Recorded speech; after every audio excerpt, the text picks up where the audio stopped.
Hello and welcome to the March 14th edition of Ukraine Without Hype. It is the long awaited question and answer episode that was announced at the new year. So, we will be getting into that in a second, but before anything else, we will be talking about the Hungary situation just because the news update will still be 2 episodes away, and I don't want to leave that sitting on the sidelines for too long. But before we get into that, we have a familiar voice who many of you may not have heard in a while. Romeo, welcome back. Hey guys, good to be back, and thanks for having me back on, Anthony. I don't know why I'm thanking you. This is a podcast you and I started together, but it's good to be back, folks. There was a tough winter. We had some dark times, but that's all in the past. Let's focus on sunnier days. Yeah, the winter was absolutely miserable. It was terrible in every possible way. It can be terrible, but now the weather is beautiful outside, nice and sunny, everything's melted. Although yesterday I was walking to a doctor, and on the way I saw that this one pond is still slightly frozen over, and we still had ice fishermen out on a gorgeous sunny spring day. The forecast has been showing plus 17, so I am not sure how much those people valued continual existence. When it's over 15 degrees Celsius, I think it's too warm to be out on ice. Yeah, not ideal, but yes, Hungary. So Viktor Orban has long been an antagonist of the Ukraine Without Hype podcast, and like I said, we still have 2 episodes to go until our next news update, so I guess we can just say what exactly happened. So, there's this thing called an interbank transfer. It is when you transfer money from one bank to another. In this case, it was hard currency, because believe it or not, there are still some uses for hard currency. For example, I have to pay a portion of my rent in dollars. This is a pretty common thing that people have to do because the dollar is, as of right now anyway, we'll see how the future holds, a stable currency that holds its value and doesn't fluctuate, and like you can plan around it better than the hryvnia in a lot of cases. And the way that we get dollars, that we get euros, is that it has to come in by truck, because we cannot fly things in anymore. So one of these bank transfers was happening between Austria and Ukraine, between an Austrian bank and a Ukrainian bank, Oshid Bank, between Raiffeisen and Oshid Bank. And it was traveling through Hungary. As it was traveling through Hungary, the Hungarian police did a raid on it, a full-on, like, SWAT raid style.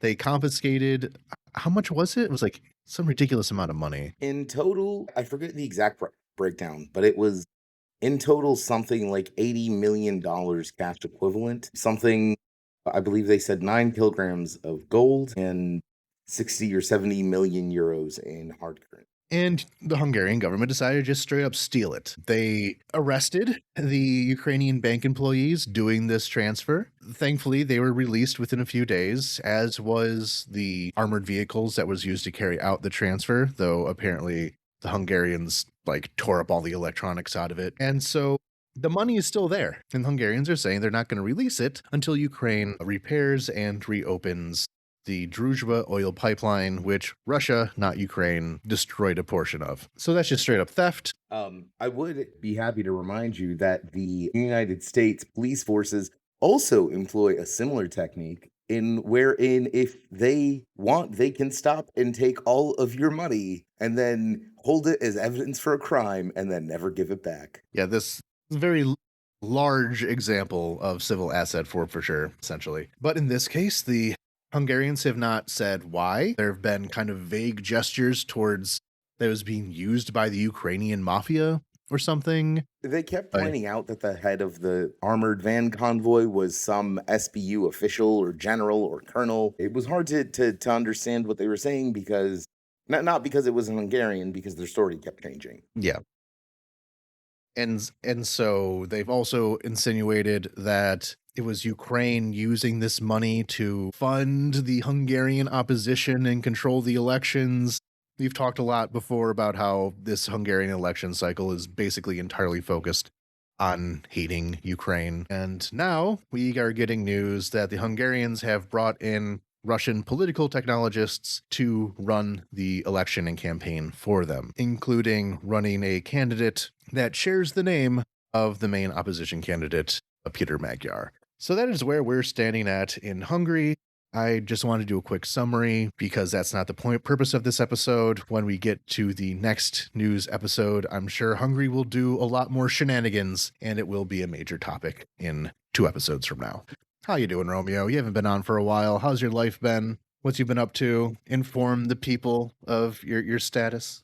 I have a kiddo now, going on half a year soonish. But to be honest, obviously that's been a pretty major change. But the overriding theme of the past 6 months has, oddly enough, not been the birth of my child, but the fact the winter was so horrible. It was really, really bad. I was in a dark place for a long time there. But I had a I had to wrap the whole season up with a funeral, so that was a capstone. And likely next winters will be worse, as they always are. But you know what? For now, the weather is getting warmer, and we don't have to worry about winter for at least another 6 months. That That's is a future us problem. correct. That is where I'm at. During a war, you really, really, really learn to live literally one day at a time. But anyway, so first one. Because this question directly addresses me, how about you ask the first question? Sure. Reader asks, some time ago, Anthony mentioned he misread a COVID test result because his Ukrainian was terrible. Has he improved since then? And more generally, how does he or you, Anthony, overcome the language barrier? And do you often need to fall back to English or, God forbid? The answer to both those questions at the end is yes. My Russian is a bit better than my Ukrainian. So I did misread this COVID test result. Thankfully, I did not go anywhere in between these two moments. This is like 2 years ago, where I went to the doctor, got the COVID test, and when it came back, I thought it said I do not have COVID, and in fact, it said I did have COVID. Don't they use color coding? These ones did not. No, it was a full Like, it sentence. should be red or green. It would be much easier. Always should be color coded. There are people, with poor vision. No, it was in full sentence format, and unfortunately did not do so great on that. So how do I navigate the language issue? So a lot of it comes down to there's more information in my brain than what I can readily access, I think is the best way to put it. When I am absolutely called upon to understand a language, I can often understand better than I'm fully aware that I know because I have studied it off and on, but not as consistently as I should. And when I have studied it more formally, I was studying Russian more than I was studying Ukrainian. This is actually a bit of a Russophone podcast for all the screaming about Ukrainian nationalism. How do I deal with it in Kiev is a different question from how I deal with it outside of Kiev. In Kiev, a lot of people do speak English. It's not uncommon to get by with English if you have to, at least on a basic level. And do I fall back on, and yes, I do sometimes fall back on Russian. And when I do speak quote unquote Ukrainian, it is very Russian inflected. My abilities do not readily distinguish them so easily, just because I don't know either very well. And what I have learned is a mishmash of the two, which in Ukraine is actually pretty common, so it doesn't sound that unusual. Yeah, it's you wouldn't really call it a full dialect or creole, but the mishmash of the two is called Surzhyk, and it's more or less spoken by everyone. Basically, like everyone more or less has some level of Russianization to their speech, or if they're speaking Russian, some level of Ukrainianization. And the mix of the two is just called Surzhyk. Yeah, so I'm not completely ignorant. I can get by. When I can't get by, Google Translate kind of carries me the rest of the way. But this is an interesting one for you, actually. Romeo, you are a native Russian speaker. How have you handled the Ukrainianization of the last few years? I mean, it's a complicated thing to talk about because on the one hand, yeah, it's my native language, and I'm quite frankly more comfortable speaking Russian. I'm as comfortable speaking Russian as I am in English, and my normal like home speech is just a mix of the both. It's English, so the physical act of speaking Ukrainian takes some effort, and I still don't know a lot of lexicon, but I have it's not that I don't know a lot of lexicon because I very rarely, unless someone has a really strange accent, I very rarely have any issues in comprehension. And if I switch to Russian, I can explain my point, whatever it is, as eloquently as I can. I just don't have the same facility in Ukrainian. That's the biggest issue that I run into, is just the lack of facility that I have with language to express myself as I commonly want to be expressed. But recently, I had to spend a week in Lviv, which is a very Ukrainian-speaking city, helping bury a friend of, and I was compelled, I can say obligated to oblige. Let's put it that way. I was obliged to speak Ukrainian most of the time, and it was fine up until the very end when my physical stamina ran out, and then I just didn't have the energy to translate my thoughts into Ukrainian. In public, I try to avoid speaking Russian because a lot of people, it makes them uncomfortable, it makes them angry. Completely understandable feelings. They're, I don't know, gigabytes and gigabytes of Ukernet arguments that people can wade through and Telegram comments if they ever want to see what people's thoughts are. But it boils down to there's a war on, so some people don't really like hearing the aggressor's language spoken, which is a perfectly fair thing. Thus, I do my best to not speak Russian in public unless I really need to make something clear and it is critical, or I am very, very, very tired. Or I'm speaking like privately, or I'm speaking to my family or to my wife or something, I can slip in Russian and I don't mind. Mhm. But typically in public, I try to keep it to a minimum. Yeah, and the one thing I left out of my answer is that, like I said, I have more knowledge that I'm capable of producing. Take me out of a Kiev environment, and my language skills improve because it's not as easy to be lazy with it, especially in rural areas where people are older. They certainly do not, like some 70-year-old guy in some rural village isn't going to speak English. And if you need to have information from him, you pull it out of your brain, which is not as much of a necessity when you're living in Kiev. Happy New Year. Yeah, this came from the New Year's when I announced it. It took a while to get around to it. And thanks for a fantastic show. Really enjoyed episode 119, which was, by the way, about the American national security strategy, where I went through the national security document and how pretty much everything that the Republicans are doing right now was spelled out in that document already. So if you just listen to what the Republicans say they're going to do, you're not going to be surprised in most It was the cases. same thing as Project 2025. Yeah, it was It all in wrote there. out here's the Christo fascist like blueprint for how we're going to transform America into an apartheid white supremacist state. And then they took power and then they're going by, the step-by-step plan that they wrote about and everyone's running around saying, "Oh, what how could we possibly predict what they're going to pull next?" I don't know, man. Maybe you read the plan, the guide book to their plan that they published and wrote and put out in public. Yeah, they are actually remarkably transparent people. It's not hard to know what they're doing. Anyway, so which made me question if anyone over here in Sweden even read it. Recent events seem very predictable in that context. Yeah, very much so. Would you consider collaboration with Dylan Burns or other Ukraine supporting reporters going forward? Yeah, Dylan Burns is a good friend of ours. We hang out when he's around. I think right now up until recently he was covering the protests in the United States in the Twin Cities. I don't know what he's doing at the moment. I'll check in on him. Would we consider collaboration? Yeah, absolutely. One problem that we've had recently is just honestly mental capacity. The winter was horrible and I couldn't do much, and there's no electricity and it was terrible. Before that, between the many jobs that the two of us do, there was just a real deficit of time and energy to really stretch our wings out too much. But I do have a collaboration coming up soon. I'm not going to give any details on that because I don't really have the details myself, with a different journalist. When Dylan gets back, I'm sure we can talk to him. We do have some crossover as far as some behind the scenes stuff. There's some other journalists that I really want to talk to the guys at East West Frontier Media. They've been doing a lot of frontline stuff, and I feel don't get the same amount of appreciation as some I'll call them like content creator type guys. So this is definitely an avenue that I want to look forward in the year.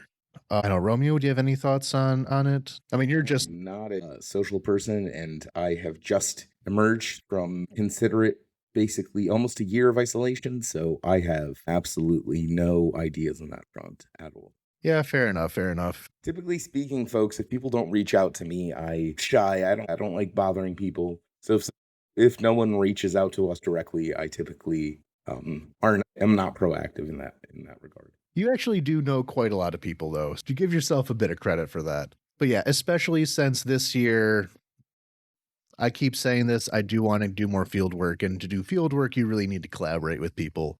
Going out on your own is often not ideal safety wise, but also organization wise. So if I want to do that, I'll need to find some partners. Next one. Next question reads, I'm not generally a fan of counterfactual thinking, but I've been thinking a lot about the Budapest Memorandum as of late. I've heard some people argue that Ukraine shouldn't have surrendered their nukes at all, and others say that the aging nuclear hardware in Ukraine was becoming a major safety hazard.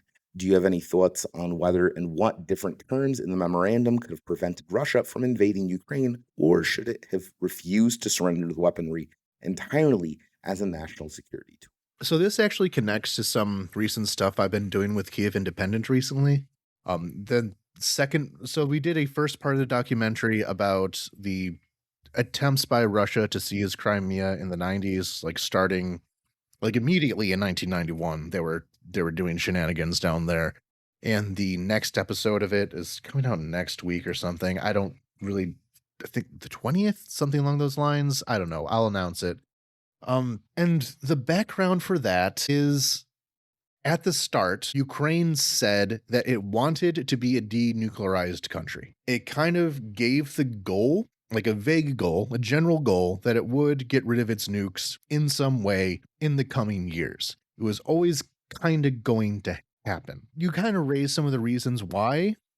It's expensive to have nukes, and Ukraine was a deeply impoverished country in the 90s. It's not a wealthy country now, but in the 90s, it was going through some real rough stuff, and having to then pay for a nuclear arsenal at the same time, it just wasn't really in the cards. And also, foreign powers, especially the US, did not want all these countries that came out of the Soviet Union to have nukes. They wanted to consolidate them. And so before the Soviet Union even began to collapse, they saw Russia as the stabilizing factor for all these other countries and really had an obsession with Russia maintaining some kind of hegemony or some maintain a position in the former Soviet Union.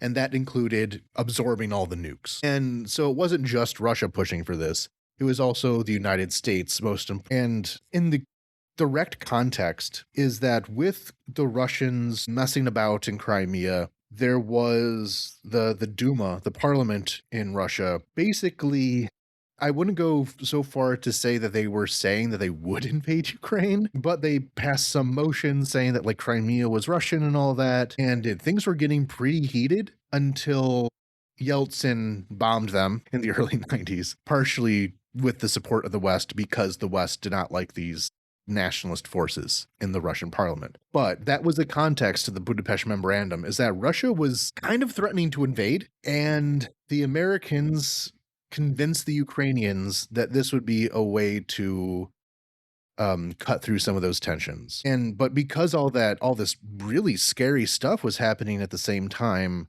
and it's really crazy to think of what the counterfactual would be if Russia invaded in like 1993 as opposed to 2014. Like, how would that be gamed out? Maybe that's an idea to work with. Hmm. But What with what military?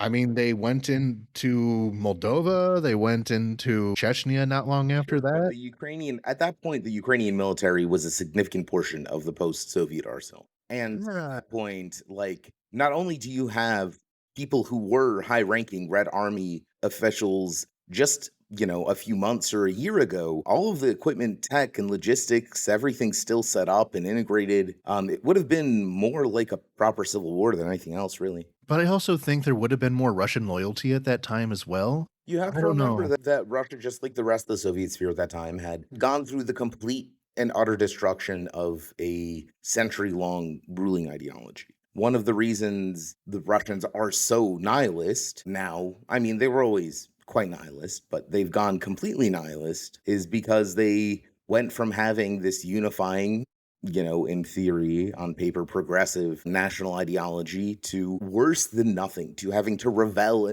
in the fact that they are barbaric pigs. This was quite traumatic. I mean, it was quite traumatic. I'm not saying them to excuse it, but the fact is, we all lived through that trauma. Or at least everyone in this part of the world did. It wasn't just the Russians who have to suffer through that. But I don't think national, like, patriotism was that popular of a stance.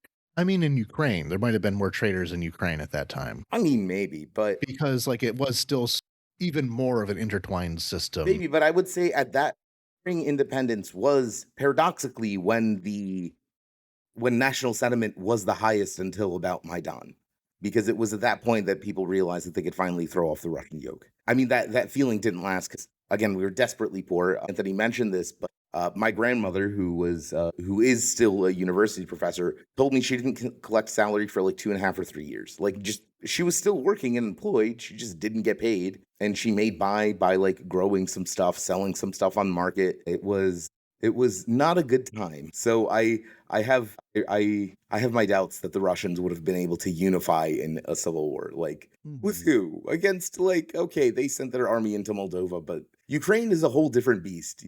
There's a reason they cannot take us, and they can barely find traitors after the initial wave. Yeah, it's real interesting. I was certainly wasn't willing to go through a whole, like, alternate history, but that's really interesting to think about, like, what could have happened at different points. But anyway, back to the question. In this context, Ukraine is pretty nervous about this growing militant Russian nationalism that kind of the fever of it kind of broke shortly thereafter, at least for a few years before, everything happening now. And they didn't want to give up their nukes. Like, the Ukrainian government was really getting cold feet about going through with the Budapest memorandum because, I mean, look what's happening now. Like, this is the result of the Budapest memorandum eventually being signed. And Bill Clinton personally went to them and said, like, if you don't sign this, you're going to be a pariah. We will not support you. We'll probably try to undermine you, was the not directly said, but implied. The Budapest Memorandum was done under threat by America, and it was a One of very the viable threat. risks that the Ukrainians didn't want to run into was turning into a Belarus or having to play Lukashenko's game. They wanted to be just part of the West without all of that flim flam and double dealing. They just wanted to take Western money and use it in Ukraine. Yeah, so if there could have been something other than the Budapest Memorandum, I don't see that playing out. I mean, You I can just take the counterfactual and say, okay, Yeah. last minute there is, I don't know, some crazy nationalist group in the Rada that manages to persuade a majority of MPs to like vote against signing the memorandum, and we keep the nukes. We didn't have money. The thing that I come back to is that regardless of the American threats, quite frankly, a nuclear armed Ukraine would have been in no one interest but ours, and they would have to either immediately militarily seize all of our nuclear sites, which were plentiful because again, Soviet Union, um, or most likely, like they did after Chernobyl down, they would have just made a fund to give us infinite money in perpetuity to keep all this rusted still running, or at least not melting down in front of us. That's what they did for the Russians. That's kind of I wouldn't say the framework. The framework of the IAEA existed before, but it was one of the big cooperative areas that made Americans think they could work with Russians, and you saw that attitude persist all the way up till even after Maidan. But if even if they would have given, like, I don't see us really being able to maintain those nukes because that money would have been majority stolen. There was no interest in Ukraine in having a military. There was no interest by anyone. The military was purely seen as a family job. If your family was in the military, you'll go in the military and hopefully you'll retire in 30 years with an apartment. But no one was under any illusions that this was any kind of prestigious defend the nation kind of thing. This concept was in practice new at the time. And also in practice, most of the people in power were not very nice people. So it dampens one's enthusiasm for one nation when one is ruled by assholes. So I don't see any way of those nukes having a deterrent effect. Let's put it this way. Because sooner or later, they would have been effectively neutralized either through neglect or theft, or simply we agree to something like the Budapest Memorandum, but with different terms later on in our history in exchange for money. The terms of the memorandum could have prevented Russia from invading. The They only wouldn't have thing that invaded, right? If Ukraine had if Ukraine had functioning nuclear weapons and had them pointed at Moscow, then yes, Moscow would not have invaded. But you have to look at the decision making through all of this. If you look at before 2014, did people here consider Russia to be a military threat? No. No. Yeah, like This was the domain of very demented nationalists. they turned out to be correct, Yes, they but did like it is always necessary to then add, and they were right, and they were completely right about the Russian threat to Ukraine and the Ukrainian people. so to have a counterfactual, you kind of have to input into the decision making of the time. It just doesn't lead to the scenario that people want to talk about when they talk about the Budapest Memorandum. A lot of the construction around it seems to be Ukraine would have been this like formidable military power if it wasn't for the Budapest Memorandum, and that's just not true. That isn't one. It just wasn't a thing that anyone wanted. Again, with the exception of these nationalists who turned out to be right, it just wasn't a part of the national consciousness. Also, you have Really, to remember that the trauma of the Soviet Afghan War was still very fresh in everyone's minds. Like those monuments had been built just a year or two ago prior to independence and dissolution. It was like people did not want war. They were happy that the Soviet Union was gone and the Red Army was not this massive oppressive force everywhere, specifically because they were tired of war. So it would have been a tough sell to make that we would have somehow maintained our nuclear weapons in full readiness and capability with all the reverse engineering and expertise needed to make that system independent of Moscow control, et cetera, et cetera. I don't see that ever happen. I don't know. Maybe there's a universe. I'm sure there's a universe where this counterfactual did happen, but it seems quite remote from where we're sitting. and next one, my question. Many reports, podcasts, and commentators have been talking about the strain on the Russian economy for the last 2 years. With the U.S. withdrawing even the pretense of interest in the Russian war of aggression, can Ukraine outlast Russia until the oft prophesized economic collapse forces it to end? What global developments will have to cause that? Well, the global development that's happening right now of oil prices shooting above $100 a barrel is not helping that. Definitely not. There has been a bite to the sanctions, especially in the last year, but a lot of that bite came from sanctioning the oil and natural gas industry. That became more effective in the last year, which did cause a lot more strain on Russian budgets. But as we're seeing right now, that does not have the durability that it needs to have. There will come a time so the Russians right now are spending a ton of money on this war. A huge percentage of their discretionary budget is spent on this war in a way that is not sustainable. But as I it saw an said, estimate somewhere that 1 out of every 3 rubles is being spent on the war currently. yeah, it's absurd. Like this isn't like an infinite money jar that they can just pull things out of forever. It will come eventually. But that said, as it's kind of implied in this question here, the collapse of the Russian economy is something they've been talking about like every single year of the war, and it hasn't come to fruition because of very competent monetary policy has been a large part of that. But that a lot of that came in 2023. There was a lot of problems right in 2022, but they righted the ship by 2023. But that boon to the economy has gotten less and less and less every year since then. So I can't really make a prediction on this.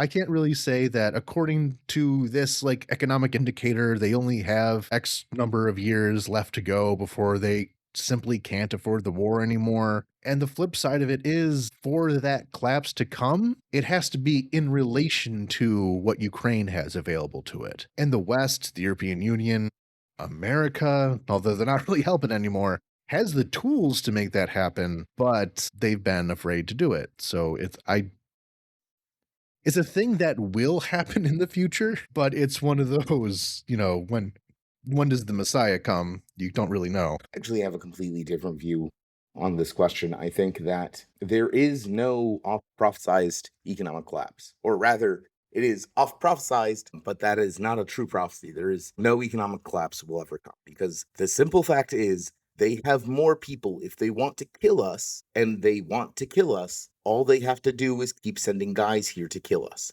They can do so and have shown the willingness to do so indefinitely. The only end to this war, it's not going to be economic collapse, it's not going to be military victory or diplomatic agreement. It is the death of Vladimir Putin. That is it. That is the only way this ever ends. As I've said since day one, there is no other possible end.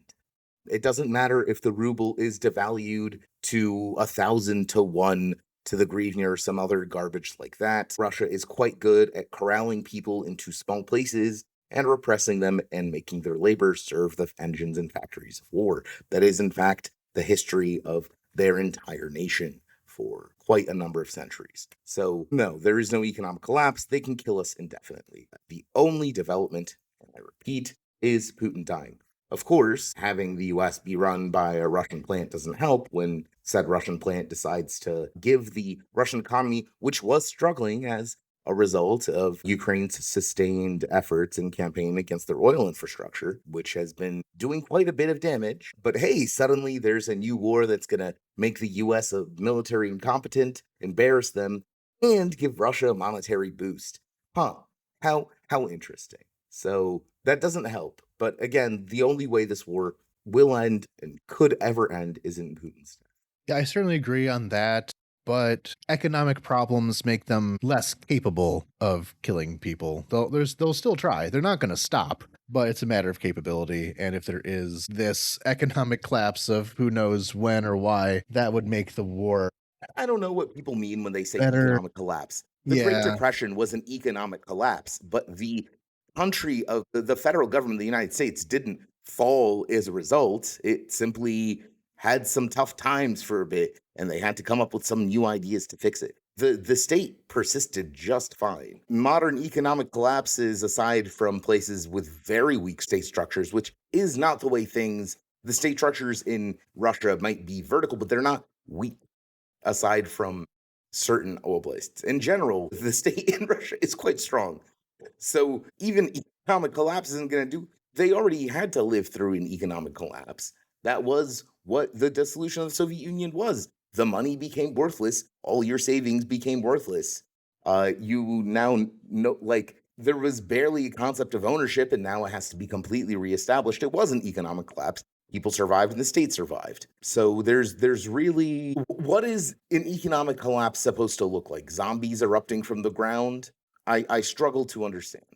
The biggest one to me is the ability to hire soldiers and having to fall back on Again, people mobilization. worked during the collapse of the Soviet Union, like during the dissolution in the first years of independence for free. They did not collect salaries. They just stayed in their jobs and kept working. They would get ration cards sometimes, and it would allow them to go to the severely overstretched state clinics if they had a medical emergency. Money is not the end all be all. Maybe this is an American point of view. People will keep doing things even if they don't get paid for it, as long as they're given enough to survive and they don't see any better alternative anywhere else. Okay, next one. We are seeing this is the one that I found most interesting and kind of want to develop more in the future, actually. So we are seeing a rise of a certain type of toxic masculinity. The manosphere and alpha male mentality is more and more popular. This type of ideology often goes hand in hand with traditionalism and a vague pro Russian propaganda sentiment. How are men in Ukraine reacting to this trend? Okay, so this is a question which I've been thinking about really since the beginning of the full scale invasion, in that immediately before the full scale invasion, there was this whole thing going on in the American right wing, like masculinity sphere or whatever, of this Russian recruitment ad for the Vedeva, the airborne forces, looking big and muscly and like doing manly stuff. And the right wing comparing that to American military recruitment ads that said, like, I'm here to protect my family or whatever. I'm here to get an education. And ever since then, a lot of the discourse around Russia has been very, very heavily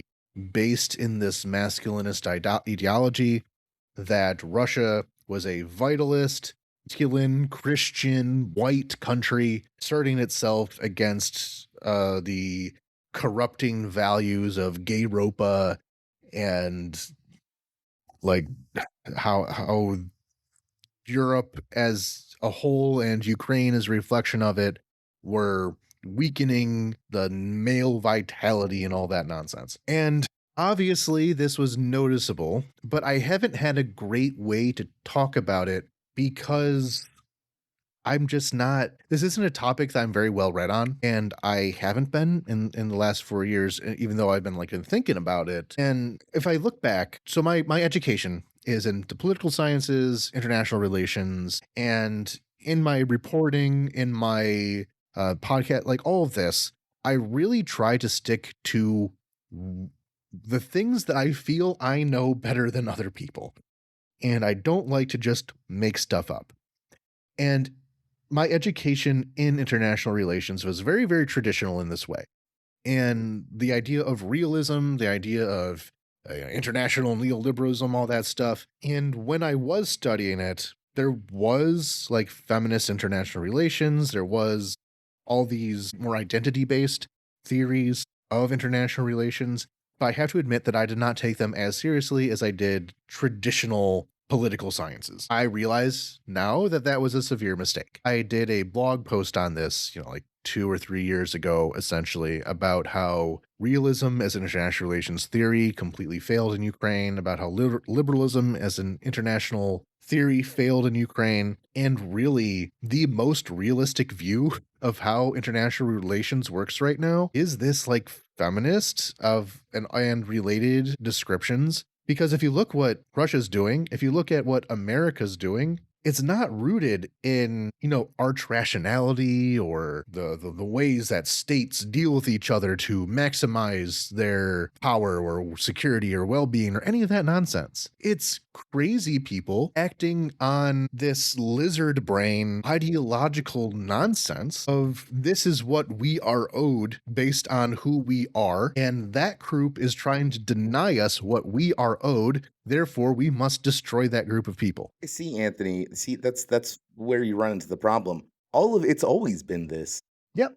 I know that meme is really overdone, but I mean, I got my bachelor's in international law, and the whole thing has always been a farce from the very beginning. Every objective or rational analysis of politics or geopolitics you can think of, it never amounts to anything because humans are humans and we are not especially complex creatures, and our deceptions are usually quite simple because, quite frankly, it doesn't take much to deceive a human being. We act on rather exploitable physical and physiological principles, which people in power have been doing so since the dawn of time. It's to talk specifically about the manosphere stuff, though. One of the things, while I won't deny that that kind of content is not popular in Ukraine, I wouldn't say it's spread this kind of virulent misogyny as much because, quite frankly, machismo is and has always been a core part of Ukrainian culture. It's just I grew up as a guy in Ukraine, and like it's very much a machismo culture. I the what what's called like manosphere and alpha male mentality, like I don't know, man, It's that's how designed people. for it's designed for a soft society Yeah, but in where Ukraine people just act like that. Like that's just it's not weird. It's weird if you hate women that much because you have like women, like even in this in the traditional conservative understanding of things, women are there to make you a family. So if you hate women, something's wrong because you can't make a family. So it goes down to making a family, but all the same machismo and alpha male stuff is still there. Hang out with a group of I don't know, you like Ukrainian boxers or Silviki of any type, security guards, whatever, and they act the same. It just doesn't have that element of virulent misogyny because it doesn't need it. Those aspects already exist and are more or less mediated in the culture. I'll point out one thing that I noticed when I first moved here. So, when I was in America, and people would be talking about bar fights as like a thing that you just have. And I was always confused about that because, I was a person who went to bars quite frequently, and a bar fight was not really something that happens. But there is a phrase in Russian, in Ukrainian as well, but искать приключения, like to look for adventure. This is explicitly what many young Ukrainian men set out to do on their Friday nights. It's not just getting drunk, it's to find adventure, to find some kind of situation, which, since you're a young man who's drunk, is usually going to involve some level of physical violence. And a lot of the reason why that doesn't happen in America is because a lot of people in America are armed. And if you're going to have a No, little bit of a I'm gonna it's because everyone in America is a coward. yes, they're all cowards, yes, but Like, they're it's all cowards. Have you ever seen two white boys fight? It's a yes, slap of duel course. that like devolves into wrestling and strip wrestling. I don't really understand what they're doing. It doesn't seem like they understand what they're doing. They never seem very committed to the act. But I do feel like there Americans are is a cowards in limit. many cases. There is a limit on how minor levels of violence in America because it can very quickly escalate to major levels of violence. And whereas in Ukraine, it's like you see more casual violence. Like, and But at the same time, I like, don't say that as a most guys negative. carry knives, for example, and I've rarely ever heard of a proper stabbing in Ukraine. Yeah, it just does. And true, true. And yeah, and so when I came here and I went out and there'd just be two guys, they get drunk and they have a punch up and no one would even think about it. Like this kind of, yeah, I guess is embarrassing. You don't want to like go so far with it, but it's just a thing people do. So there isn't really this need to be told by a Yeah, there's no need to freshly valorize or waxed guy. yeah. Like, there's no need to valorize or fetishize this kind of behavior. It is just a part of the culture. If you wanna be that kind of douchebag, okay, but people are gonna treat you, like a You're an bandit. alcoholic, you're a Yeah. narcolog. Like, you're a hooligan, like, but you are actively choosing to act that way. It's, like, not outside of the understanding of people, and it's also not, again, not so virulently misogynistic. I mean, again, it's not like they have better opinions about women, but they don't actively hate women.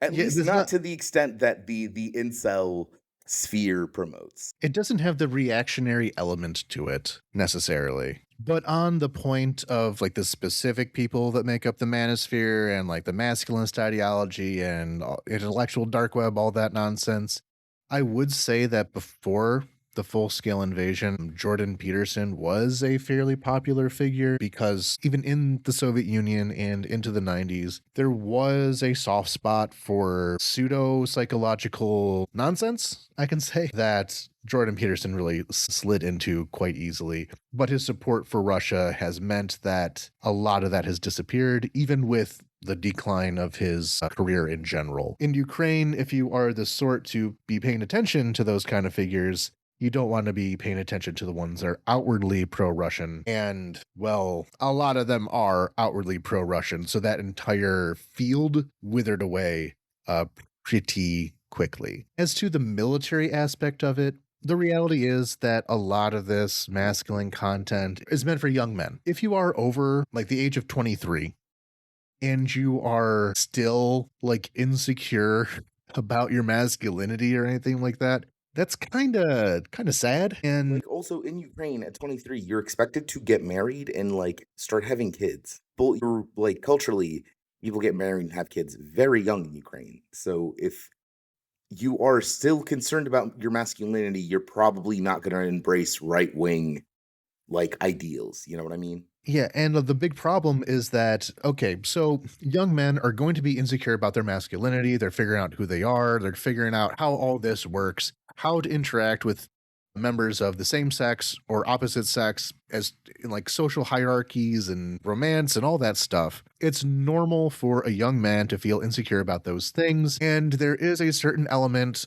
of the manosphere kind of crawling up into space where these issues were not being discussed and bad actors crawled in. I'm very careful bringing that up because I think there is still too much of a well, these poor boys fell through the cracks kind of thing. Like the place they found themselves at was being like a terrible human being, and I don't want to make excuses for it. But there is a way to better navigate that socially. In Ukraine, if you're over this age, if you're 25, there you have the possibility of being conscripted to go to war. And if you don't know your masculinity going into war, well, you're going to figure that out right quick, aren't you? And if you are hanging back, if you're actively not going to the military and still are trying to do this whole like chest puffed out thing, the question becomes, well, if you're such like a big tough like hyper alpha guy, why aren't you in the army? Yeah, a lot of the military units, in fact, advertise themselves as, hyper alpha masculine guys, where guys all gather and do hyper masculine alpha things together with. So you don't have an excuse if you want to be that type of person, but are too scared to actually go and kill the enemy. And at the same time, the average age of a soldier in Ukraine is 40. The average soldier in Ukraine is old enough to have a family. He's been through life. He's asked himself these questions 20 years ago. And so what does some 25-year-old roided out influencer have to offer a straight up dude? It just doesn't. Yeah, it's a thing you have to have a childish mindset to be attracted to in the first place. And so, yeah, some of these units do advertise themselves as like hyper masculine, but the general military advertisements are like join a unit and you'll protect your family, more so than prove that you're a real man with like real testosterone and all that, which kind of connects to the next question. So what is the status of the Ukrainian right wing right now? I don't see them anymore. I haven't seen them in years, at least publicly facing. Sometimes when there's a protest against an LGBT march or the women's march, there will be a group of a dozen 15-year-olds. That's the Ukrainian far right now. If you're a Ukrainian nationalist, you don't have time for a lot of other things other than fighting the war. And like we said in the last question, if you're going to be a Ukrainian nationalist and you're not in the army fighting the war, are you really a Ukrainian nationalist? So what are you doing, like hanging back, harassing people with colored hair in Kiev? Who are you? Yeah, I was gonna answer this question by saying the same thing that happened to the Ukrainian left wing. Everyone's busy fighting a war. There's really no time for ideology. It's just the case. The Russians will kill you regardless of what your ideology is simply for being Ukrainian. There is no people fully understand that.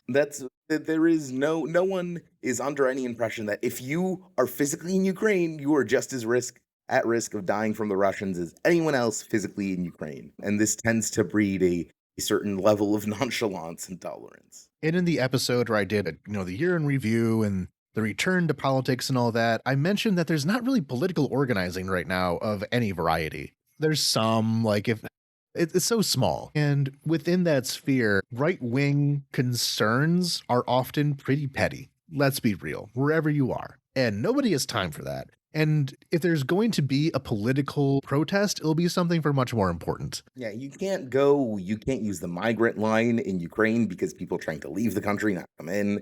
You can't use the dirty foreigners line because, well, there are dirty foreigners in Ukraine. They're the ones invading with an actual, state military trying to murder us all. Like I said, the viral misogyny doesn't work because having a family is pretty central to the Ukrainian identity. So a lot of kind of the vectors in which this has metastasized in the West simply don't apply and can't apply in Ukraine. Yeah, there's not much to say about it because it's not there. Like there's right wing people, like people who are right wing. We have Trump is going to stay in power for the next 3 years. Sweet summer child. Can Ukraine really hold on that long with US support? Just short and quick answer to this: yes, we can. Yes, we will. For as long as it takes until we're all dead. Next question. Probably a selfish question, but do Ukrainians still like Americans 1 year into Trump's presidency? What do you think, Anthony? You're American. Ukrainians, I'll start out with the story of how it was when I first got here. The first time that I arrived in Ukraine, I was around Dnipro and I was in a taxi from one city to another. And at the time, there was still, this was Ukraine has not always been so pro-West. Like things have developed. And this one guy's like, if anyone gives you trouble for being American, tell me. And he points to his baseball bat. Now, listener, you may be asking, do Ukrainians play baseball that one would have a baseball bat for a quick pickup game?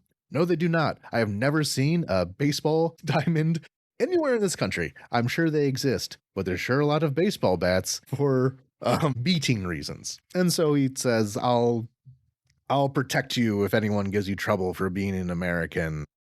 I think it's not so much that they don't like Americans. When I was a kid and I would be here in the summers, my grandmother would tell people to tell would tell me to tell people that I was Israeli and that's why my English was so good. Because Americans, you see, were rich. And so if you tell other kids that you're American, they're gonna start thinking you're rich and start trying Yeah. to pound money out of you. Yeah, that was If kind of they the think you're feeling I just, got. a poor Jew who immigrated to Israel, you might be living in a nicer country, but you're still broke. It wasn't so much like of anti-Americanness so much as I was quite literally the only American for a great distance where I was. And in any situation, there may be people who are like outsider. But since then, there was a lot of pro American sentiment in the country to the point where I think a certain level of naivete about America for quite a few years. Certain level. And I think a lot of that naivete bit Ukrainians in the ass. I don't think that people really expected America to behave the way that it has under Donald Trump. Especially since a lot of Ukrainians did have a soft spot for Donald Trump. I mean, not like we kind of talked about this before, like when he was first elected or when he was reelected, and how there is a certain conservative strain in Ukraine that did not see a Republican as a threat because a lot of people just saw Republicans as all being John McCain. And so they were Well, not fully also, they prepared. believe in this stuff, like, because they are viewing Republicans from such a far distance, they see the rhetoric that Republicans spew and they think it's all right. Like, they think this rhetoric that they spew is at least good to hear, if not accurate. Like, defending the family and, "Oh, there's too many, like, colored hair, they, thems in universities and whatever." Like that stuff sounds good from a distance, but like I mentioned before, it has very little purchase in Ukraine itself. And they also don't understand that the Republicans don't mean any of the garbage they say. It's all just a ploy. It's all just a ploy to con rubes. They don't the fundamental misunderstanding Ukrainians have of Americans is the fact that America is a nation founded upon the con man and the grifter. That's the people that America venerates. That's the people it has consistently risen to power and given wealth and influence. And we've seen the latest kind of generation of America has decided to crown these con men and grifters god kings. A lot of people believe the shining city on the hill rhetoric, not understanding that it was words uttered by a religious zealot so people can go join his cult. That's the fundamental disconnect. And I wouldn't say this is fundamentally a Ukrainian disconnect. This is fundamentally a disconnect that people outside of America don't understand about America. That all of the rhetoric has always been false and it has been built on the art of the grift. That's how America was built and made and maintained. But if you just believe in institutional politics and liberalism and blah blah blah, then of course all of this just sounds like horribly naive slash cynical nonsense. But again, look at the people that are in power. I'm sorry, the American people chose the greatest con man on the face of America to be their president. I think it sends a pretty clear signal as to the types of values and character of individuals that they like and admire.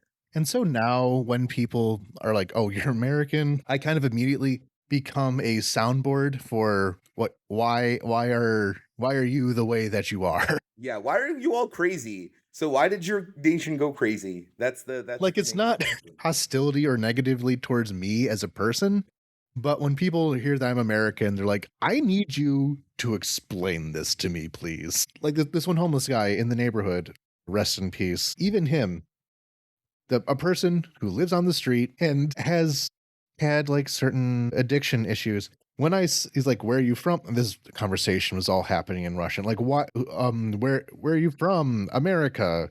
Donald Trump. That's like the first thing that comes up. This guy who has his own problems in the world is still like, I do not comprehend how Americans are so bad at this. And I had to explain to him in my broken Russian, like, I don't know, man. It's so yeah, that's the attitude right now. Why is the EU so consistently spineless? They have talked to Big Dame for years about rearming and taking a stand against both Putin and a Trumpist US, but their actual results have been mixed. How about you give the first answer to this one? Sure. Why is the EU so consistently spineless?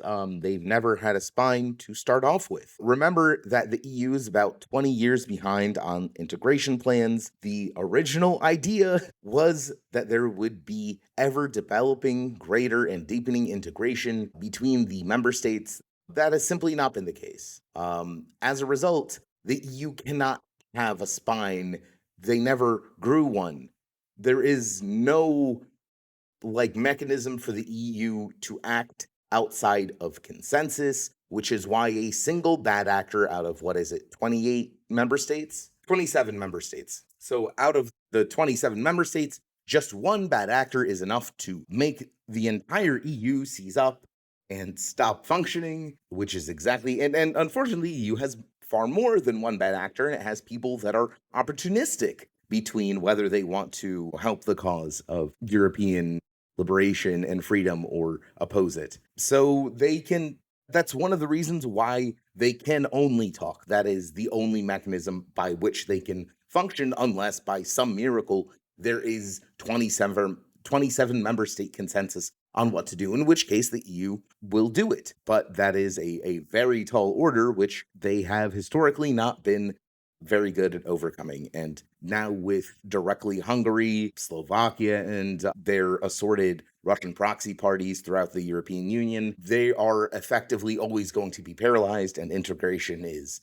I don't know, a dead rat. The EU system, you can kind of, the old phrase of, capitalist realism. You can't, picture a world outside of capitalism. The problem with the EU is it cannot picture a world outside of their members believing in the EU. If everyone is bought into the idea, if everyone is, working towards a better tomorrow, if everyone decides that certain ideas are taboo and you don't stumble into them, it can work great. In the early 2000s, the EU was going pretty well. It was going through the expansion phase. It was bringing in so many of the Eastern European countries who were going through this huge boom of reforms and economic development. And then the financial collapse happened. And ever since then, they've been going through a series of crises that they have no real answer for and have just been stumbling from one to the other.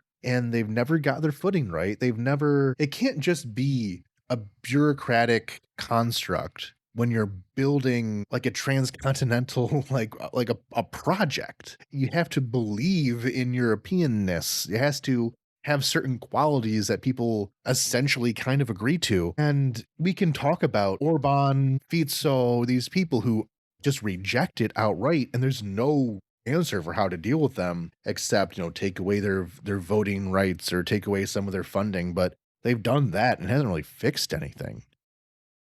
And a lot of that is because a lot of the people within the core states who still basically do what they're supposed to do, like France or Germany, they don't really have the follow through with it.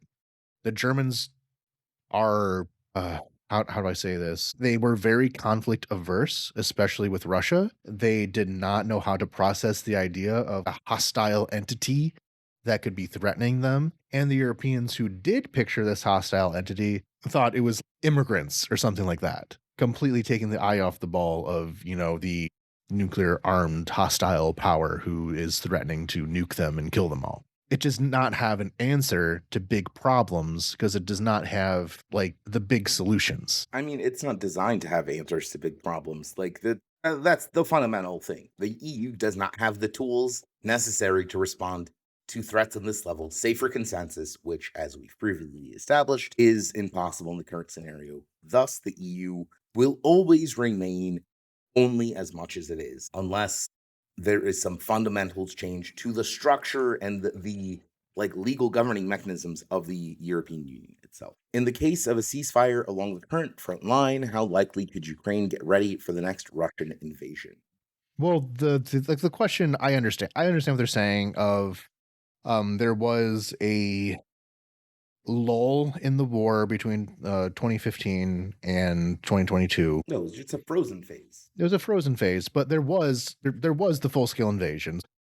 Would Ukraine if there was a ceasefire, be ready for the next version of a full scale, for the next But it big would just push. already be a full scale. I don't like we wouldn't demilitarize. That would be I think insane we would. because they're standing on our soil. Well, there's not gonna be an there would have to be an end to martial law. There would be a No, that's demob only in the case of the end of war, not in the case of a ceasefire. I'm well, again, let's Parliament. We were discussing this not in pod, but yesterday after work that there's a political crisis in Ukraine in that MPs have stopped voting for 4 bills. Like they just abstain, don't register votes. It's not even that they won't know that there's just not a quorum or that people will switch sides out of petty spite. This problem was articulated by an MP, Hedmansov, who was at a conference I was at the other day. And that is going to be a problem for any attempts to hold early elections or elections during martial law, because this is constitutional change that, of course, needs to be proposed and passed by parliament. In the middle of the ongoing political crisis, it seems very unlikely that that kind of movement would happen. And a ceasefire would not lead to the end of martial well, let's adjust the question then to, let's say that there is a treaty of some kind. If the fighting wears down, Russians can't proceed any further and decide to essentially take a breather for the next 3 years, 5 years even. Would you ready for the next version of that invasion should that happen? I would say it would completely depend on the post-war political climate. Honestly, I really don't like these kinds of questions because the post-war period is there's no point in thinking about it. The fact is, the scenario that Anthony outlined to me is a loss of Ukrainian sovereignty. We would be a defeated nation, and very quickly, Russia would be attempting to activate, plant, and start using us as proxies almost immediately, because that would be a treaty that would not only force us to tolerate the presence of foreign troops on our soil. If we are already ready to tolerate that, then they will absolutely squeeze us for even more compromises that will, in practice, strip our sovereignty to basically nothing. Which is why I say that this a ceasefire would do nothing to change that. And any peace treaty that would see Russian troops still on Ukrainian soil would be a loss of Ukraine's sovereignty. We would simply be years away from being puppets again. Yeah, it was certainly very bleak. I'll try to answer it more directly. The situation that Romeo laid out there, it's what would happen if this war comes to a close and Russia occupies the things that they want to occupy. Like, they're not going to stop the war until they hold Zaporizhia and the entirety of the new territories. Otherwise, they have a lot of explaining of themselves to do. And obviously, they want more than that. I think that's like a bare minimum that could possibly lead to a cessation of immediate hostilities. And in that case, Ukraine would have to demobilize. I think that there would then be a economic collapse because I don't know if the Europeans would be so interested in keeping Ukraine on its toes. It's hard enough to get them to do that while there is a war. When there's no longer a war, they will quickly lose interest. And Ukraine relies a lot of that to keep their economy going. Now, a lot of people would come home, but then a lot of people would leave because that's not a situation you want to raise a family in. No, again, there would be Russians in like there would be a lot of Russians here.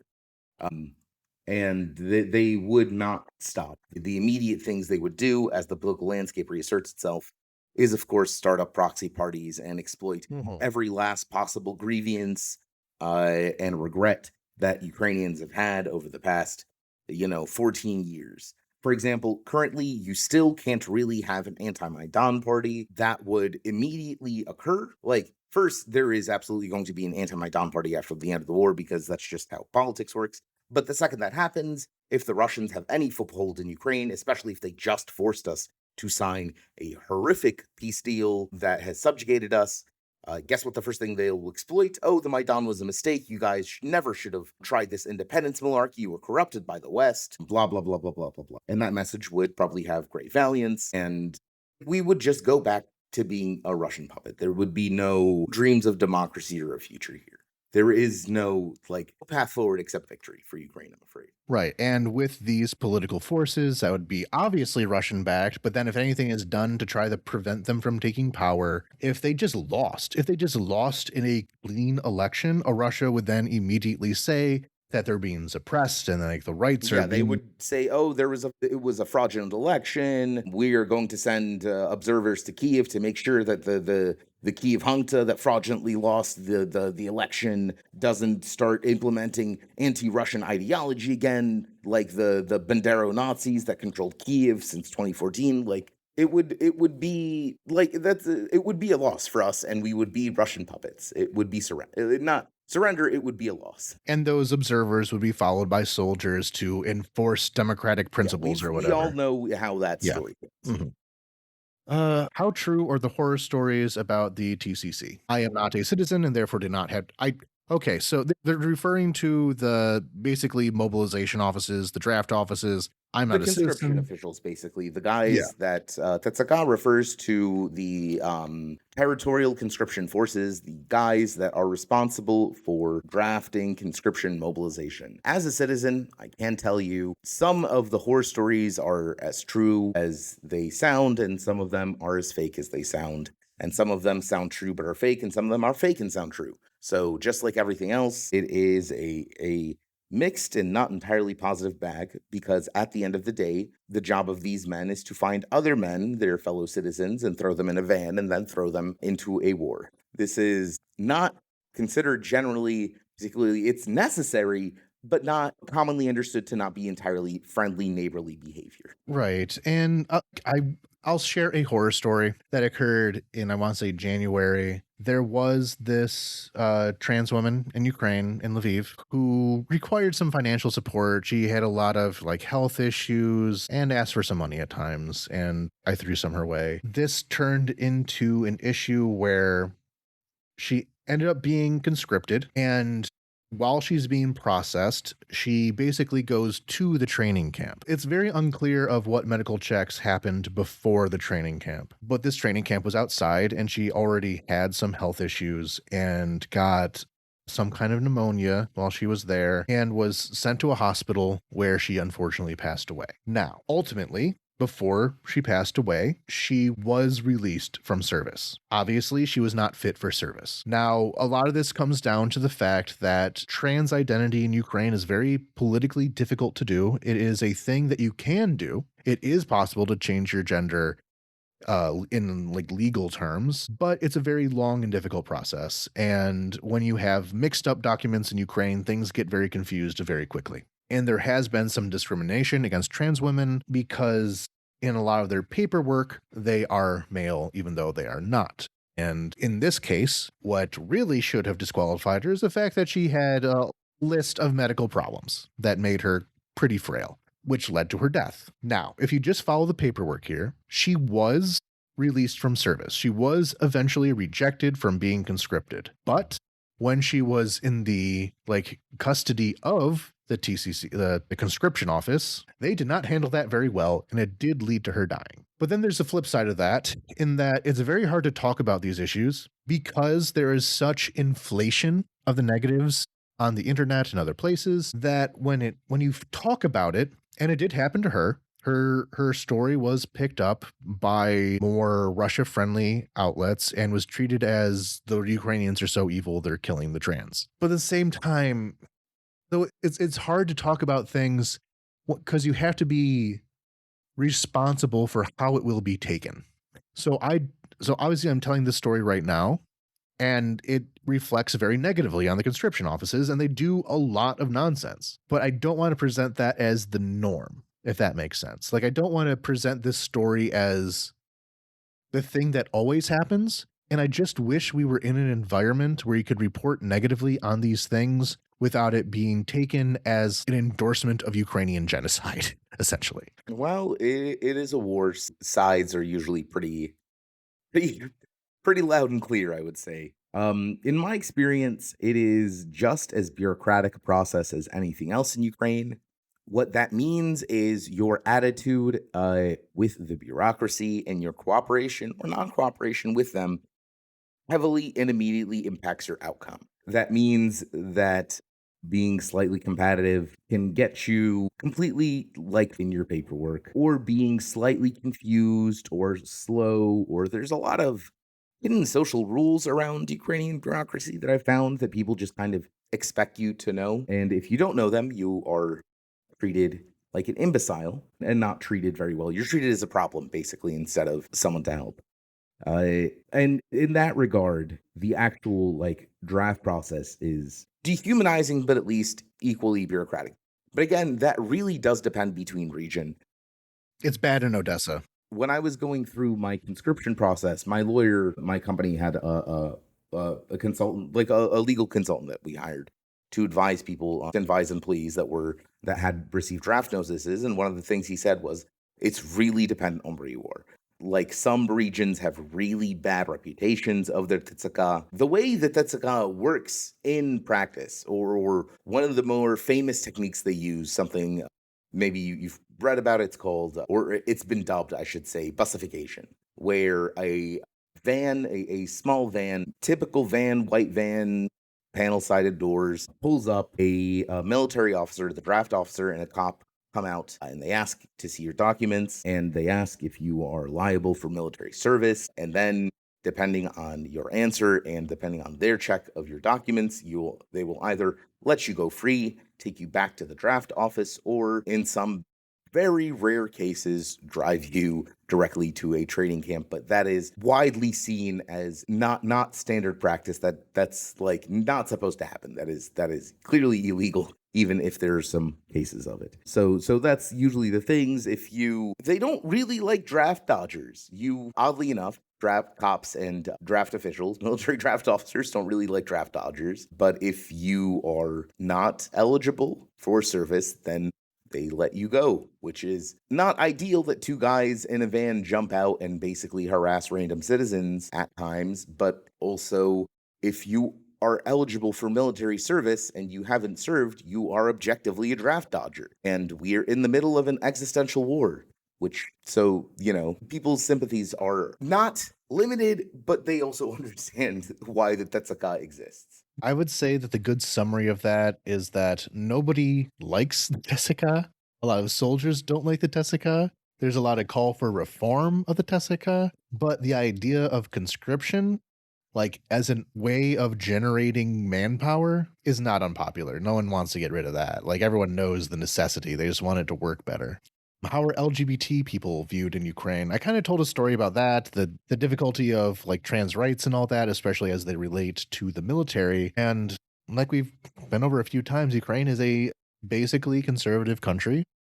Yeah, it's not popular or widespread, but most of the time, in most places, nothing's going to happen to you if you are gay in public. There's not Like, like an anti-LGBT yeah, movement, you'll feel really. unwelcome and uncomfortable, I'm sure, because everyone's going to be giving you the side eye. But again, the right wing assholes all have better things to do. And there's been an increase of support of it in Ukraine, mostly in regards to the rights of LGBT soldiers to visit their same sex partners in the hospital or something like that. There has been a lot of push towards making sure that same sex partners have the same rights as opposite sex partners. This isn't no fully taken care of or whatever. But if you go up to a person and say that, isn't it weird that like this woman can't visit her girlfriend in the hospital because they aren't officially married? And it's like, yeah, that's kind of messed up, isn't it? She's missing a leg. Why can't her partner visit her? A It's lot a of it has to do with the fact that a lot of Ukrainian legislation is still essentially Soviet. For example, to uh, the legal requirements for removing a body from a morgue and transferring it to a different site for burial presupposes that one has the legal authority to remove or arrange transport of said body. In Ukraine, that authority is most commonly established via a birth certificate. In birth certificates, carry the names of both the mother and the father. So when a parent dies, the child is expected to go to the morgue, present their birth certificate, get a little slip that you are then required to take to another office to get the actual death certificate. And all of that, you are verified that you are, in fact, this person's child because their name appears on your birth certificate. If you do not have that document, there is no practical legal way for you to obtain custody of that body. This is and for a Ukrainian, this is like not a problem. Like, of course, everyone's got a birth certificate, everyone's got parents. What do you mean? What do you mean you have problems getting this body back? However, there are exigent circumstances and also other nations. For example, Canada does not list the father's name. I don't believe the US lists the father's name on birth certificates either, or at least most states do not. In which case, the question becomes purely, can you convince this bureaucrat to sign their name to a possibly dodgy procedure? So it's a lot of it has to do with the fact that there's just the legislation has stayed the same for 50, 60 years, meaning that the legislation is still essentially Soviet, and the Soviet Union was a horribly, horribly repressive country. And there is an update to a story I gave a while ago about this one diplomat couple. A diplomat and his husband were able to get recognition as like a family unit, basically, like a go around to a civil marriage, basically. And it was recognized, so they would have all the rights of a married couple, even though Ukraine does not technically allow for same sex marriage. This was challenged by a homophobic group,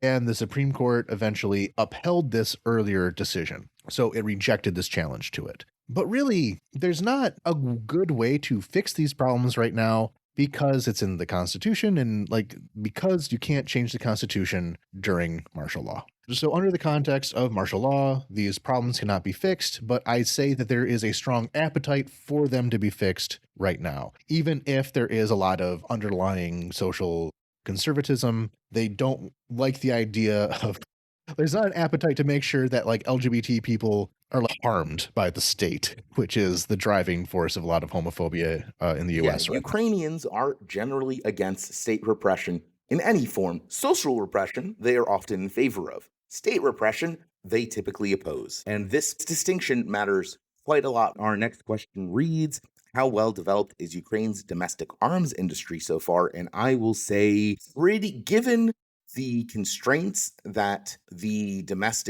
arms industry has had to cope with over the past 4 years of full scale, it has done amazingly well. Amazingly well. To the point where they're now finding buyers in the Gulf for Yeah, counter we're drone doing now interceptors. lots of exports and understand that any contract for drone interceptions, you're not talking about a couple of hundred units. You're talking about unit sizes in the thousands at a minimum because I mean, you kind of need to use that many interceptors. Yeah, and a lot of it is in the talks. We don't really know the details of it right now. We do know that Saudi Aramco, just like, a mega corporation, is purchasing these One of the big mega, interceptors. yeah, one of the Yeah, big tens. is is purchasing these interceptors right now. Yeah. So prior to the full scale, Ukraine's domestic arms industry was almost entirely like pork barrel projects for like generals and like arm and so there was only state arms manufacturing. There is Ukroboronprom, there was Antonov for aerospace, and a couple of other minor firms, usually under the auspices of Ukroboronprom, or translated Ukrainian Defensive Arms Production. That is the state kind of arm. However, when full scale kicked off, it was again revealed because this is like the 10th time it's been revealed that Ukroboronprom is horribly corrupt. Every single contract is ridden with graft and kickbacks.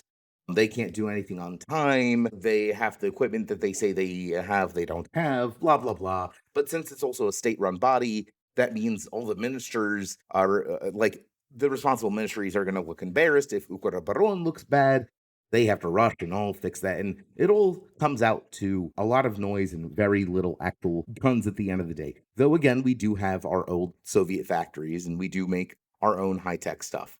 But the big star, the big breakout star, which I'm sure everyone has heard of, is of course our domestic drone industry. And one of the big reasons is because our drone industry has, in a lot of ways, just functioned as startups. It's guys quite literally in their basements or garages tinkering with drones. That is a lot of these projects. A lot of them started as volunteer initiatives where they simply sourced drones and then they moved into repairing those sourced drones.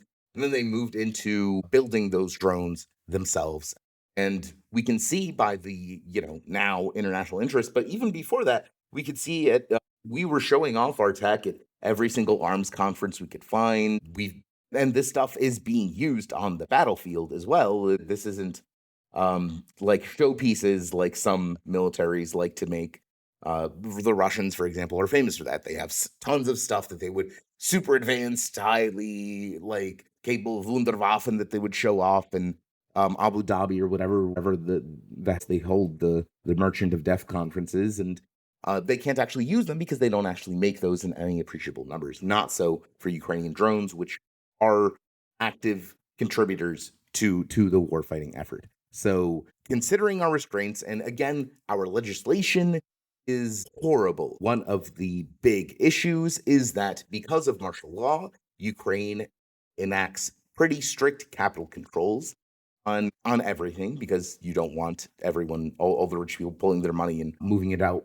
As a result, it makes it hard to get financing for external or foreign projects, for example, opening up joint defense plants in another country, because you cannot take that much money out of Ukraine and put it in a different place during martial law. But even still, even with all of these restrictions, our drone industry has been able to meet domestic demand to a level that we now have the capacity for export. So I think that in itself is a pretty strong signal of how our domestic arms industry is doing. And are Ukrainians worried about getting dragged into the war in Iran while also fighting the Russian invasion at home? Okay, so when this question was asked, recent developments had not taken place, and Ukraine is involved in the war in Iran in a very indirect way. As we talked about with the question of Ukrainian arms manufacturers, Ukraine is the best in the world when it comes to countering drones. The United States was not prepared, apparently, for Iranian drones, as it was not prepared for many things in this war. And so, especially the Gulf countries, UAE, Qatar, Bahrain, Saudi Arabia, and now Oman a little bit, which is interesting because Oman's like a neutral country that's friends with everybody, have been faced with this drone threat. And apparently, before this happened, nobody thought to ask Ukraine. These countries all understood Iran as their primary national security threat. They all should have understood that drones were the main contribution that Iran has made to the world of security threats within these last years. They all should have known that Ukraine has developed quite a lot of ways to protect themselves from those drones. So even though that drones still do cause a lot of damage, it's a numbers game. Russia has to launch a lot of drones for one or two to cause damage. This all should have taken into consideration, but it wasn't until after the war. And so these countries are enlisting Ukraine's help in defending themselves from Iranian drones. Now, does that mean that Ukraine is being dragged into this war? Not really. This will likely be not more than like maybe a dozen people are probably be going to the Gulf to get these things up and going. It's not like the Ukrainian military is going to get deployed to Tehran. That's not a thing that anyone suspects. The question really is, and I'm probably going to get more into this in the news episode, but again, that's not going to be for another 2 episodes, what Ukraine can expect in return. Presumably, they'll be paid for their services, and that's something. But politically, is America going to do anything about it? No, because even though America has requested Ukraine's help, Donald Trump has said that no, they didn't, and America can handle it on its own, even though America is not handling it on its own, and in actuality, is getting help from Ukraine on it. Do we expect the UAE to no longer be a money laundering and sanction evasion hub for Russia? Probably not. They're in business to make money. They're a very mercantile country. And I mean, all countries are in their own way, but they're not going to be passing up this obvious way of making money out of hurt feelings because Russia is allied with the country that's bombing them. They don't care about that. They'll figure it out. Ukraine wants to get anti-missile interceptors, Patriots, but the global supply of Patriot missiles is getting burned through right now. So what do we expect out of that? I just don't know if there is a concrete agreement that Ukraine will receive Y in exchange for doing X, or if the Ukrainian government right now is just trying to do these countries a solid in hopes that there is a vague understanding that maybe they might do something for Ukraine in the future. And that's really what the bigger problem on that is. And I don't have a good answer for it. I don't know what Ukraine will get out of it. And as is the case with America right now, they're not even getting, that's money. That's money in the bank. That's something. And there's one last question that I want to ask you, Romeo, about living. What has changed? Not so much since before the full scale aggression, but more so since the start. What was canceled during the first months but has returned, and in what form? What hasn't? What has replaced it? How, like, if you look back to how things were on the dawn of the invasion and compare them to now, like as one would live their life, what are the differences? So I would say that most of the immediate differences came at the tail end of year one of the war. Um, when the full scale broke out, people got really scared of massing in one place. A lot of malls and so on, they would have like limited capacity or they would close or they would only be open for a couple of hours. People would take air raid alarms very seriously. You would run to shelters every time it go off. But towards the end of the first year, people had kind of understood that if there's an air raid, unless it's directly targeting you, you're probably going to be fine. If you go to a mall, you're probably going to be fine. If you're not living in a frontline city or oblast, you're probably going to be fine. And as a result, most things went back to normal in a way, or at least the routine. They went back to the routine. Let's say that. Not normal, but the routine. That's the biggest change. The closer you get to the front, the more kind of I guess safety conscious people get. But even then, people still go to malls in Kharkiv. People still go to malls in Dnipro. People still crowd into relatively small marshrutas, take 2 hour or 3 hour long trips through the countryside to get to their home villages. All of that still exists. So I would say the biggest change has probably been the kind of diminishment of caution that people have expressed. That was a process that had already changed towards the end of the first year. I would also say that after the winter, people are a little less hopeful. Not to say that Ukrainians are generally cheery, optimistic people. We're not. However, I would say that after the winter, it's clear that people's moods have quite severely soured in general. We were a lot more tired of the war than we were prior to this winter, and we were pretty tired of the war already. So what has changed? Well, I can repeat most of what Romeo said. Since the start of the full scale, that first year was much more rough than what followed, at least as far as, precautions of the things you would go out of your way to do during the day to adjust for wartime measures. But even now, I think one of the biggest noticeable changes is that any large gathering will be smaller than it was before the war. Kiev, especially during the summer, had always been very lively. The weather's nice. There's all these islands in the middle of the river, lots of nature. Everyone's out on the terraces. There's all these festivals, and all of that sense of full-scale invasion is smaller scale. Some of this was initially a safety thing, but now it's not even about that. It's just that there's less, I don't know, less demand for it even.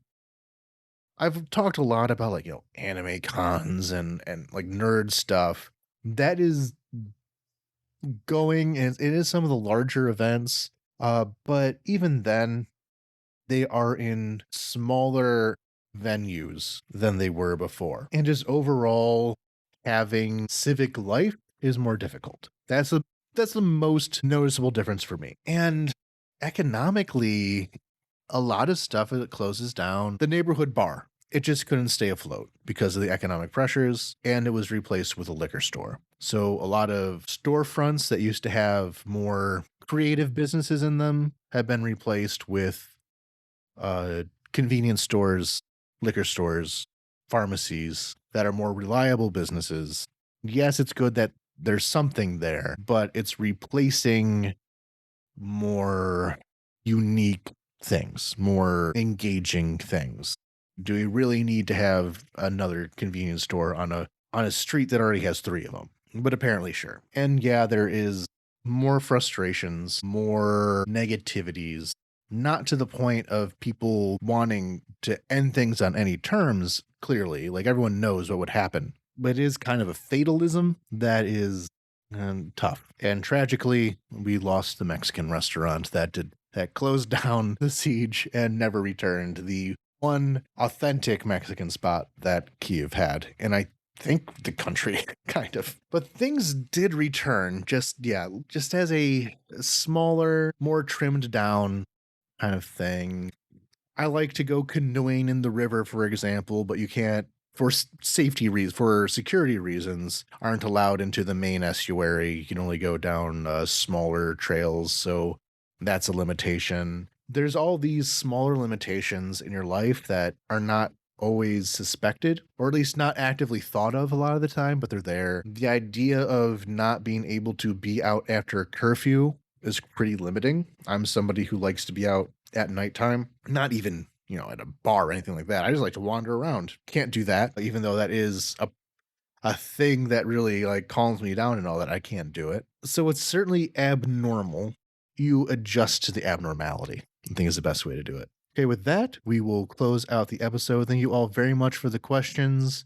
We'll do this again at some point in the future, maybe in another few months. Our next episode will be about Russian use of sport.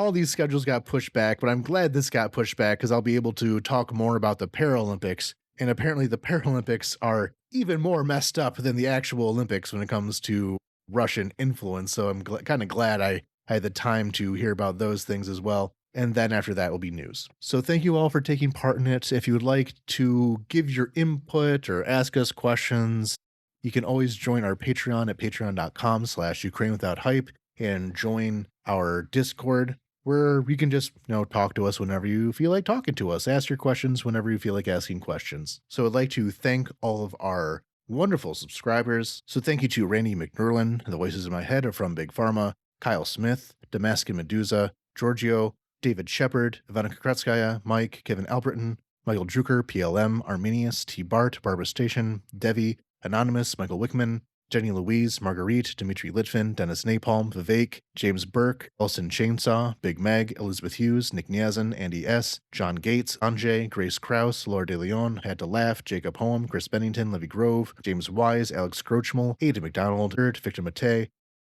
Scott Tokaryuk, Etienne Soleil, Anastasia, Captain Technical, Evelyn, Veronica Aim, Julia Lindsay, Emily Bavona, Scott Burry, Kristen Brody. Thank you all very much for your support. You're what make this all possible. And until next time, Slava Ukraini!